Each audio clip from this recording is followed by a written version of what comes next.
Hey, this is Vaughn. Shadow Box with me, Vaughn, B-Tech, whatever. But listen, what I want to talk to you about today is a couple different things. Number one, just watched the fight with Canelo. Not just watched it, but the last fight I've seen that was live was with Canelo. Not Canelo, I'm sorry. Yeah, with Canelo and Liam Smith. That was the last fight I saw. The fight before that previously was Triple G and Kell Brook. I predicted almost exactly what happened in that fight, what would actually happen and what it did happen. Not so much with this Canelo fight. I guess I was sleeping on Canelo. I thought Liam Smith would be a real good challenge for him, and he wasn't. You know, I did not know. Canelo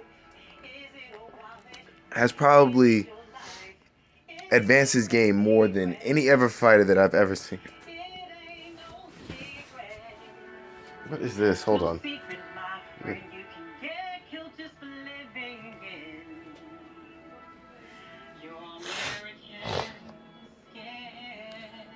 I'm watching some coonery shit right now, actually. I wish I could turn the cameras around. But it was Mary J. Blige singing to Hillary Clinton on some bullshit.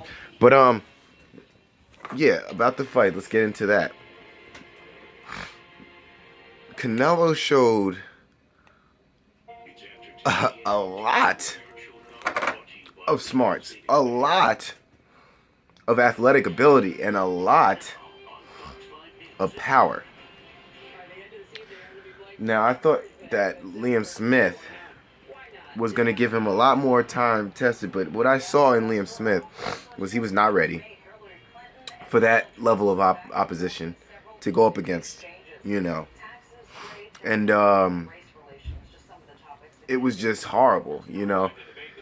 What I saw is I basically saw Canelo play with this man the whole fight, you know. Even when Canelo would go against the ropes and let him get a couple punches in to make him feel like he was doing something, then hit him with like 2 or 3 uppercut, bow to the body shots that he was ripping off on this guy. It was amazing, ripping off body shots from probably the second round on. Was just ripping these body shots, bow, bow. Let him get real close. You know, he let Liam Smith do what Liam Smith is good at. You know, and his power was nowhere to be found. I thought Liam Smith would have more power than that. He showed he had no power. Well, to a Canelo level, he had no power whatsoever to compete with Canelo. Now, after that fight, my brother's a huge Canelo fan. Put it through it in my face. Said, you know, I told you he was a beast, da-da-da-da. Okay, cool. Then we start arguing about Keith Thurman and how he's not that dude is what he was saying. And I'm trying to say, you know, I was pointing out to him that he has a lot of, sorry guys, he has a lot of gifts that Floyd Mayweather has. Not in the defense department, but I'm saying as the gift of gab, he can talk really well. He can, you know, answer a question and get his point across, and also, you know, negate other questions and know how to do it very well. Very quick on his feet thinking, you know. And he really doesn't like Keith Thurman. He does not think he thinks he's a made-up superstar, you know. And my brother's one of those guys who's all money, you know. Not Mayweather, but that's the main factor of a lot of things is the cash that you have in your bank account. Now, I just told him I would love to see that fight. He's like, yo, he's not worthy. I'm not talking about worthy. It's just a fan's opinion of what fight you would want to see. I would love to see Keith Thurman fight Money Mayweather. That would be a great fight to watch. You know, it'd be the great defense versus the great offense, you know. And I think he would do a lot better than Pacquiao. Now, I'm not saying he's better than Pacquiao. Pacquiao's 36 years old. 37. You know, he's up there in age. He's not going to have the, it's not like we were watching the fight, the Mayweather-Pacquiao, when they were in their prime, when we wanted to see the fight. You know, that would have been let me not say way different. It would have been a lot more physical fight, I think, at that time, because they were both more physical at the time. Now they're more, even Pacquiao too, when he was all offense, he's become more of a defensive fighter and more of a thinker. And, he doesn't just swing as wildly as he used to do. He comes in, he has little spurts. Well, he's always had the little spurts, but now they're even more packaged up. It's more, let me see, let me check his footwork, let me check this, let me do that first before I start swinging.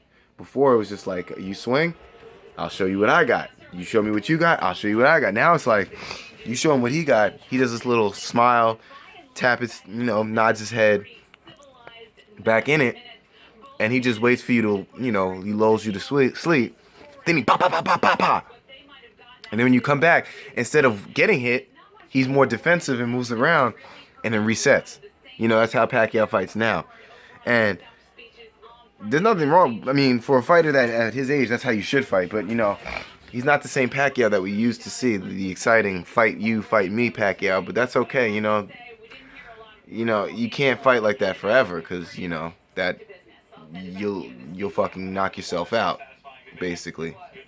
You won't even, these fighters learn from what they used to do. They're not just going to continue doing the same thing. They're going to learn from what they used to do, and they're going to try to improve on it, which he has. And for the fans, it's become less of a fun fight to watch, but it's more strategic. Now,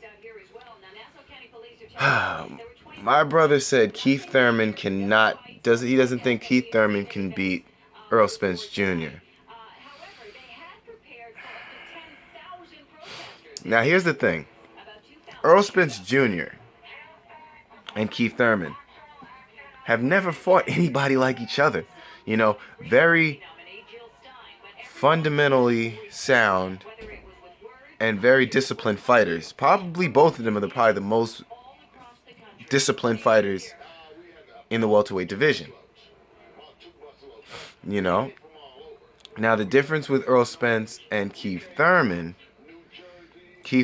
is willing to take more risk for a knockout, where Errol Spence kind of waits and, he'll get it on his own, getting inside.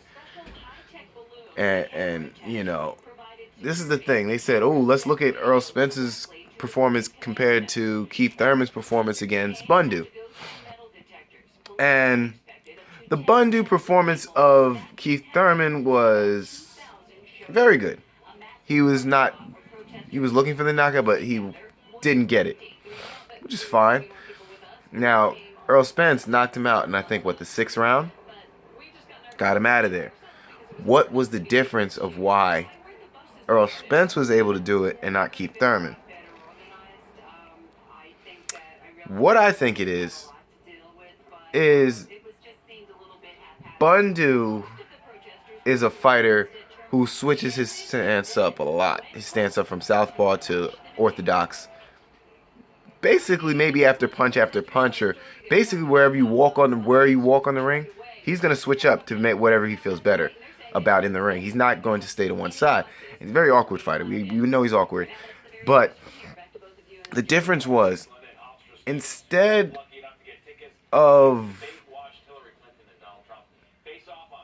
Keith Thurman fighting on the inside as Errol Spence, he stayed on the outside with him. He was willing to outbox him, where also, Errol Spence did outbox him, but he was willing to go inside for the body shots. He was willing to go inside for the head shots and press him up against the ropes, which I've seen him do a lot, and he does that a lot. Now, styles make fights. If Errol Spence was to fight Keith Thurman, being the intelligent person that Keith Thurman is, you don't try to knock that person out like an Errol Spence. He's going to come at you, and you have experience now because you fought somebody who likes to come in. A very good fighter that likes to come in, and you know who I'm talking about. The fight that I'm talking about was the Keith Thurman and Shawn Porter fight. We both saw Keith Thurman try to stay on the outside with Shawn Porter, and Shawn Porter's game is on the inside, just as I think Errol Spence is an inside fighter as well. Now, I think outside game, I think Keith Thurman got him, but inside is where Keith Thurman knows those body shots, and you are a victim of taking body shots and not being able to take them as well as you should. You know, you don't get hit with that many, but when you do get hit, you do, step back and fall back and, buckle a little bit.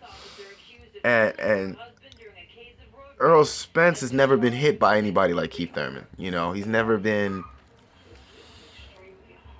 Keith Thurman will counter you. He can fight off the back foot. We've never. I have to see more fights of Errol Spence on his back foot. See, but what are you gonna do? You don't want to get inside on a person. You don't want to come inside on an Errol Spence. And I don't think Errol Spence will walk back on him. I think he will press forward. But Keith Thurman can fight like that.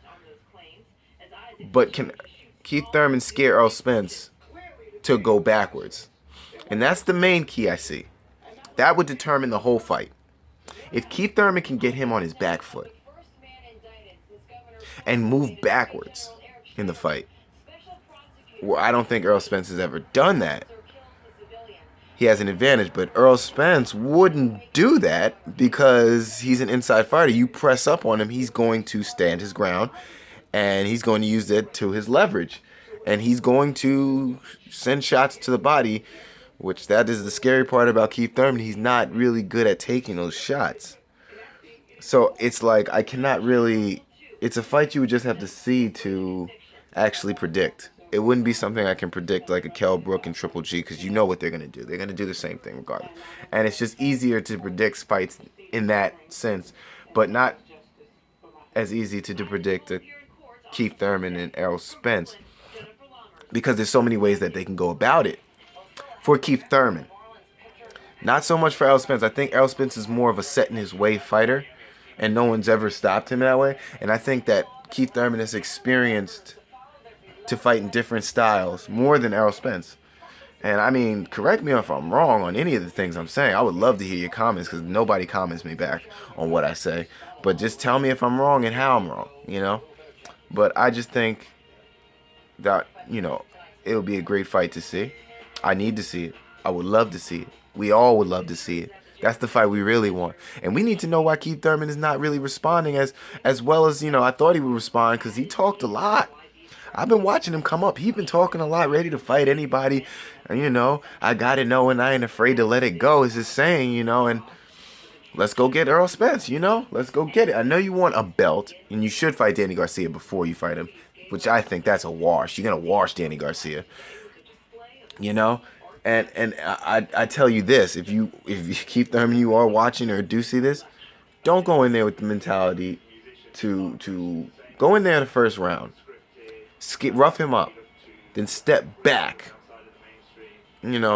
Take your foot off the gas and just box. Just box for 2, 3, maybe 4 rounds. Box, then step on the gas again. I think with that approach to him, with regards whatever style you see him, doing in the ring, I know you're smart enough to go about doing it the right way. I'm not gonna tell you how to, come in. No, you don't. You know what to do. But if you do just that setting, come in hard, scare him, step off, outbox him, win those couple rounds because you can outbox him. Then come back with the power to show him that it's not over. What is he gonna do? Because he's one of those fighters that just reacts off of whatever you do. He's one of those fighters.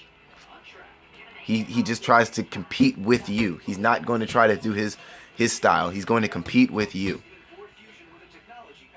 So other than that, any other fights I want to see? Canelo Triple G, of course. And I think that'll happen sometime. And my predictions on that,